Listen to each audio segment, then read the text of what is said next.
How's it going, everyone? This is Matt, and I am recording a response to a giveaway that Ken's Cardboard is doing. He just surpassed 777 subscribers, which is a pretty big deal. It's awesome for a collector on YouTube to be able to reach that milestone for sure. And I was motivated to record a response because I looked at his channel. Greg recorded a response as well, which is really awesome. You should all check that out. And saw that he's got a lot of variety on his channel. And while I mainly collect hockey, variety is what it's all about. And he asked us to record a side PC video. Like, who do we collect onto the side and why? And I could go a lot of different directions with this. I really could, but I wanted to use this opportunity to show Ken and whoever else wants to watch this my side collection of goaltenders, because this is where it all started, right here when I was 4 or 5 years old and my dad introduced me to hockey cards. So I'm going to kind of take you on a journey through some of the different cards that I have as far as 90s and more modern, and why it's fun to put these little side PCs together. So PCing goaltenders on this side is fun because you get to learn about, their careers. Goalies have a lot of personality, not just with their gear, but themselves. And so it makes it a little more enjoyable as opposed to collecting, skaters and whatnot. This was the first card that I remember owning as a kid. I remember seeing this, and I was hooked on goalies after seeing this, just because the setup that John is wearing is incredible. The way it matched, especially looking at other goaltending cards, this was one that really stood out because that's what he used to wear on the back. So, and also the first Upper Deck set ever made. So that was the first one. And within that same set, I believe, let's see, 2 years after, they did this really cool artistic series, and it says The Collector's Choice down here, which is cool because everybody knows they made Collector's Choice aside from Upper Deck. But I thought this was pretty cool. I love that they did this for checklists, and it's one of the cooler looking cards out there. So this is Tim Shovelday, and he was the first Red Wings goaltender that I learned about, and I still remember hunting for his cards when I'd go to the hobby shop with my dad. Now, this was, speaking of hobby shop, probably the most significant card of my collection as far as a memory with my father, because Magnan Rhéaume had just gotten a preseason game with the Lightning. She actually wore this mask, and it was a big deal. First female to play in a professional game of any kind. So her cards were crazy expensive. And you can see this is out of 20,000, 28,000, 26, there it is.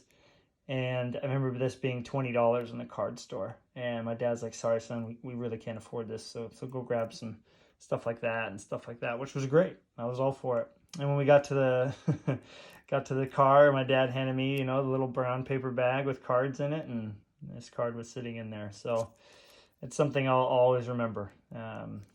So thank you, Dad, for getting the love of collecting embedded within me. These last two from the 90s are pretty fun. Hot gloves are pretty important in baseball, but this is the very first one they did in hockey. Obviously not the same, reception that the baseball ones got, but nevertheless a die cut. And there we go, got a little fire in there too. So definitely an exciting insert for everybody to chase. And then one of the more popular ones nowadays from the 90s are these Ultra Premier Padmen. You got the Padmen laser cut out of there with the player on top. And here's the back, which is pretty cool. One thing too is there's gold medallion versions where that will be silver with a circle, just like the old baseball inserts. So yeah, there's a nice little example of the 90s binder that I have. I like having binders to look through stuff. So next up is just some of the modern stuff that I like to go for. And as you'll notice, 3 out of these 5 are probably goalies that nobody's heard of, maybe 4 out of 5. So I'll start with the first one. that most people know, and this is Carey Price. And the reason I chose this card is because this is the Flair Showcase Blue Ice, which was a really popular parallel in the 90s. Obviously it didn't look like this, but it's really fun to find serial numbered cards in hockey, even with modern, because they still carry some value, where I feel like a card in baseball from like Panini Select out of 99 is not going to be that popular, whereas these are, because they only do a couple parallels. So I would really love them to bring that set back. One thing that I learned about collecting modern hockey was that there's these things called Young Guns that exist, because they didn't do them in the 90s, really. And so this is a Young Guns canvas of Ben Scrivens, aka the Professor. And I just love this photo. I mean, how awesome is that? Having the net frame him, in essence, in the photo. Nice, contrast with the editing and the shadows.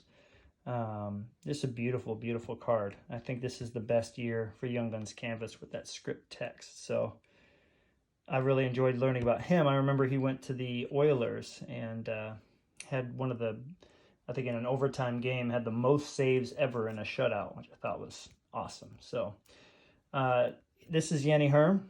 And he is a Finnish goaltender who got drafted to the Senators and had an incredible setup. And this is also from Pacific Titanium, private stock titanium, one of the best designed sets that Pacific ever did. And this was in 2000, 2001. And this is the Hobby rookie out of 99. And these were extremely tough. I know the Marian Gaborik was like a $400 card back in the day. It was very, very tough. But just a beautiful design. His career didn't really pan out, but I sure love collecting his cards because of his setup. It looks awesome. This is Dan Cloutier. He's one of the few goalies that I think had a really good looking setup, despite the old school mask, the Chris Osgood mask. But this is from Pinnacle Pristine. Wow, Pinnacle Pristine, Topps Pristine. I was just thinking about a Pinnacle card. But Topps Pristine is the only year they did it in hockey. And this is the gold die cut. Like, look at all that on the top there, let alone the gold. So this is out of 33. So modern, I get to chase down inserts like this of goalies that, maybe aren't super popular to other player collectors, but I love them because they're cheap. And the last one I'm going to show is Brian Boucher. He was actually a pretty successful goaltender in the NHL, and had at the beginning of his career, and then when he played with the Coyotes, put up some really, really impressive numbers. But this is Topps Gold label, and hockey did it a little bit in the early 2000s, and boy, these cards look amazing. So you can just, see a variety of some of the things that I like to collect on the side. My Marc-Andre Fleury PC is a priority, but it's really fun to take a step back from that and grab these for, pennies on the dollar, it seems like, compared to Fleury. And just enjoy learning about the goalies, learning about the cards, and discovering cards that, I hadn't seen before. When I was collecting A-Rod, I got a really big exposure into the 90s. And all their expensive and crazy, hard to find inserts. And it's been fun finding those same types of cards, but for much, much cheaper, and getting back to my roots of where I started as a collector. So I started there, and now I'm, currently back on that path. Anyways, Ken, thanks for putting this challenge out. I appreciate you, giving these things away to these people that are posting on your channel. But I think the most important thing is congrats on your subscribers. Love the content, and I sure look forward to seeing more. Everybody have a great week. See ya.